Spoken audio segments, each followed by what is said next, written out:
Hi and welcome back to the channel. This is Nathan's Garage and I'm Nathan Kershaw, and thank you for tuning in and joining this roller coaster of a ride. Also, thank you to everybody who supports the channel already. Likers, subscribers, sharers, Patreons and merch buyers. Also, we just added a new thing called PayPal Pool. So if you just want to do a one-time donation to support the channel, a couple of people have already done it and I just bought a part for the car from those donations. So it goes straight back to the channel for the Mutt.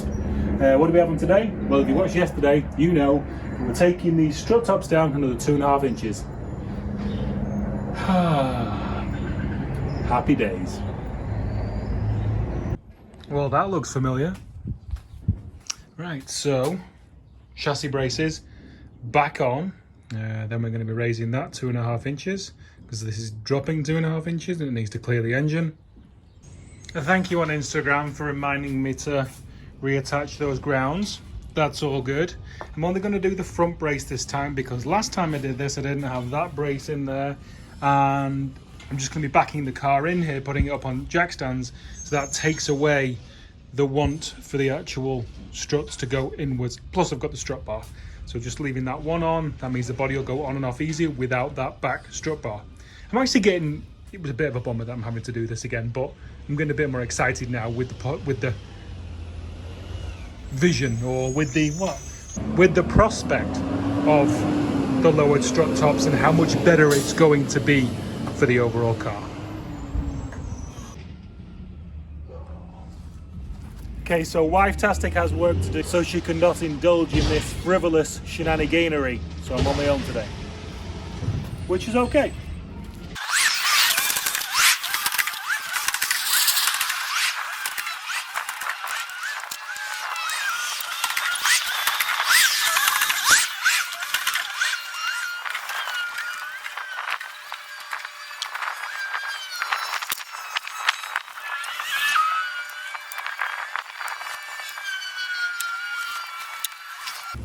Tell you what, it's definitely a bit hotter today. It's going to be a sweaty one getting in today.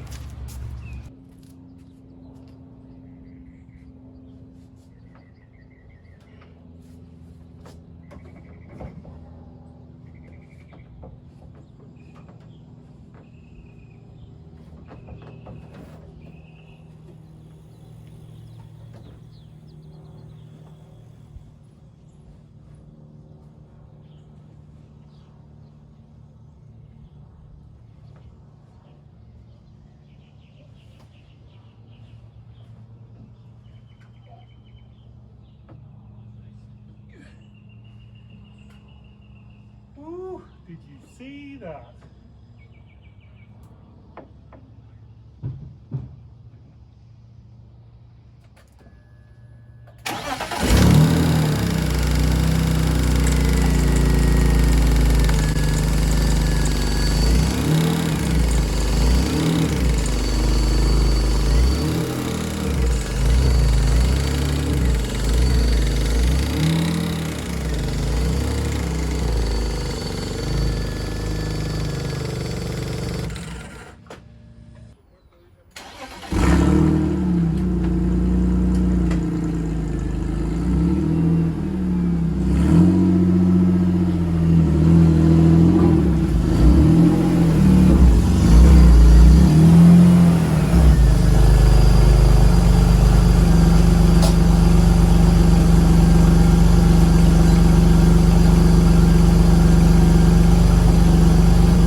Right, back to basics, I guess. So, strut tops coming off. The biggest issue for me is this bar that I've put in here to the strut. Where is it going to go to when I've taken the strut down? I'm going to have to see what we're going to do with that. Well, I'm not going to lie. I was very happy when I took this off and the strut tops didn't move at all. So, these are just tacked. Not structural in any way, but will hold the strut tops in place. Okay, now I have to add, I think, 1/2 inch to my scribing tool. Because access is going to be even worse, because we're going even further down, I decided to mark on the inside with my new tool. There we go, 2.5 inches. It's actually bob on. Doesn't look it, but it is. So that is 2.5 inches. We got that line. And then on this side, this line. Lovely job. Ladies and gentlemen, boys and girls, I am not going to lie, that was not pleasurable in any way, because you cut here and the sparks shoot around and then smack you. Both sides. So, arms, really sore right now. Okay, so we just got to chop down there and then we're going to have to refashion that at a later point. But, yep, there we go. Oh, I've only gone and done it again. Well, a hell of a lot lower. There we go. Okay, so take that off, plonk it back on. Well, you can definitely say today is full of a lot of cutting, dust, coughing, not COVID coughing. Oof, my arms are burny tingly. There we are. So just gotta take the just the edges down so they're perfectly flat and plonk it on. I'm gonna go get a drink. What I desperately hoped wouldn't be true, unfortunately, is, and the shape's slightly different. Not a lot different, but I just, you know, it's double skinned anyway already, and I don't want to be putting filler pieces in here. It'll just turn into a bodge. So just called the metal supply place. They're functioning, well, at least for will call. I can go and get steel tomorrow. So we have 2 sheets of 14 gauge there. So I'm going to research and see what the thicker gauges are, because I've never really got stuff this thick. Well, I've got remnants that are this thick, but I don't know how thick they are. But and then I'm going to get 2 20-foot 1 3/4 inch 11 gauge lengths of box, because that's what I'm going to be using for the outriggers. It's a bit disappointing, really.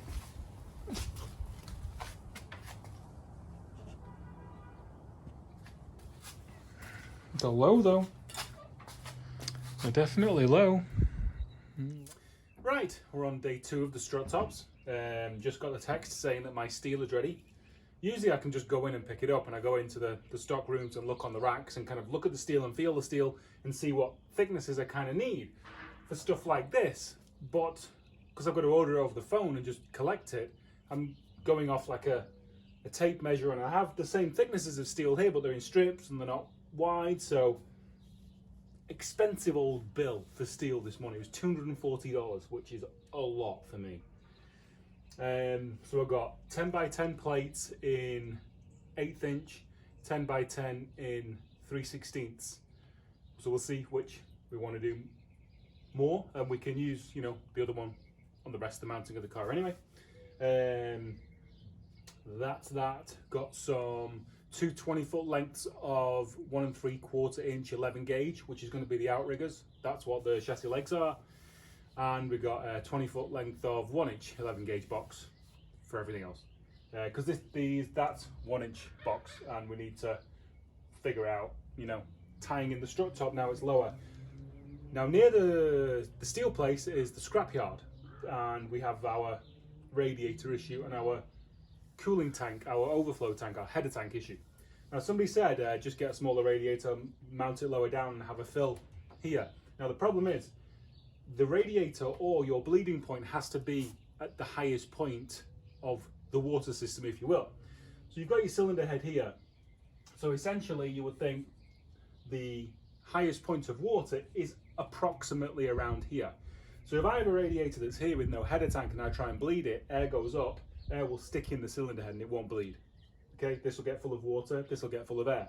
That's why I have a header tank, which you can mount higher up. So the air is always going to find the highest point, which is going to be a header tank, which is going to be here, which is higher than the cylinder head, then the radiator can be as low as it wants. So we've got to find a header tank this morning, and also I'm going to look at cars for radiators that are just as wide but maybe a little shallower, and then I can go online and buy possibly like an aluminum thicker version of it and maintain the same cooling capacity. So that's that. The strut top issue definitely came at a low point in the project for me. You have ebbs and flows, ups and downs, but it was definitely, like, yesterday was a struggle, I'm not going to lie, but we're pushing on. Trying to keep on a filming schedule is very interesting. Buying that much steel to have it in stock so I can keep on a filming schedule is very different than normal, when you can just buy it ad hoc and have exactly what you need. But I really want to stick to this filming schedule, and I'd love to, build a channel and, make it happen and see if we can do bigger builds, crazier builds, and spend more time on the channel itself. So yeah, sticking to a filming schedule, it's definitely expensive, not gonna lie. Right, today is happy days because we're going to be having the car back on its wheels and a lot more complete than it is now. Carry on. So what not to do when ordering steel from the steel place that you usually go down to and pull all the stuff yourself. Order lengths that are twice what you usually order. I thought I got 20-foot lengths. It turns out I usually buy 10-foot lengths. So he comes up with a forklift with 20-foot lengths, and I'm like, what? Are they for me? He's like, yeah.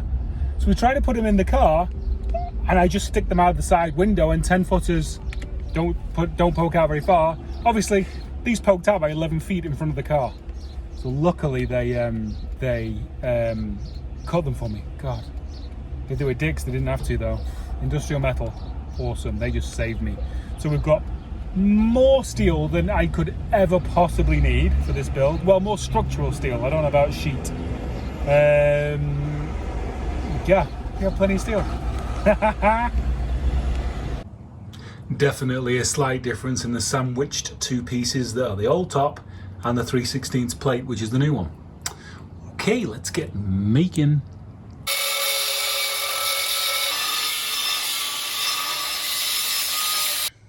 Here we go. They are all cut out of 3/16, nice and thick. Although for the little 4.5-inch angle grinder, that was some heavy going. There we go. So burn those in, and then use the old ones and measurements as a template to drill some holes. Not bad looking, actually. Not bad looking at all.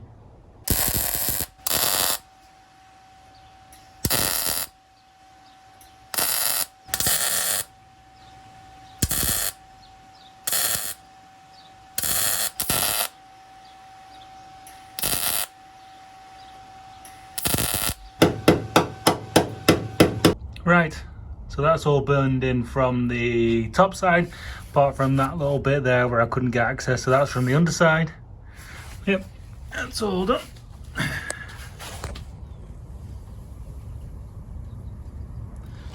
Right, let's drill some holes.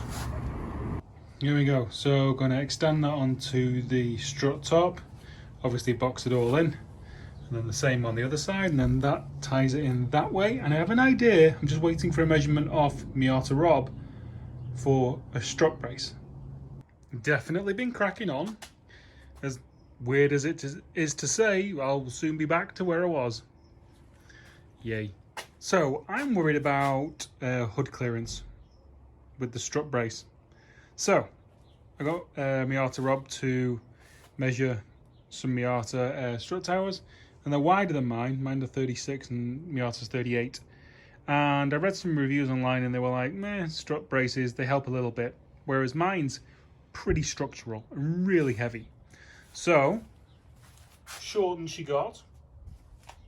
And I think I'm actually I want to push it back because obviously the hood's gonna come down. I'm gonna push it back and probably gonna mount it straight off there and then run something straight down there. That should work. Let's give you a bit of a look where we've got to. Oh, I wish I got so much more done. So, strut tops, done, drilled, primed. well through primed. Shortened the strut brace, because the main thing is I don't want to drive the car without this strut brace being done, because once I put the body on, I've got to cut this one off. The car's designed to have strength coming up high around here, which it no longer has, so I've got to put it somewhere. So it's going to be there. Probably going to do a leg down there, a leg down there. I think so. That's what it'll be good for this to percolate in my mind overnight. Also been thinking about strengthening down here. All sorts of stuff is just going through my head right now. Obviously, we're going to finish that off. Not going to do that until we put the body on tomorrow. See where the radiator then ends up. Oh, we'll tell you what. How do you eat an elephant? One bite at a time. I really, really wanted to get so much further, but that's it. It's as much as we got done. If tomorrow goes really well and it looks awesome and the hood fits and we figure out all the radiator stuff, I may put out a video tomorrow.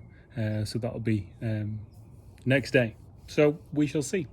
As always, thanks so much for supporting the channel. You guys are all awesome. Keep calm and chop on.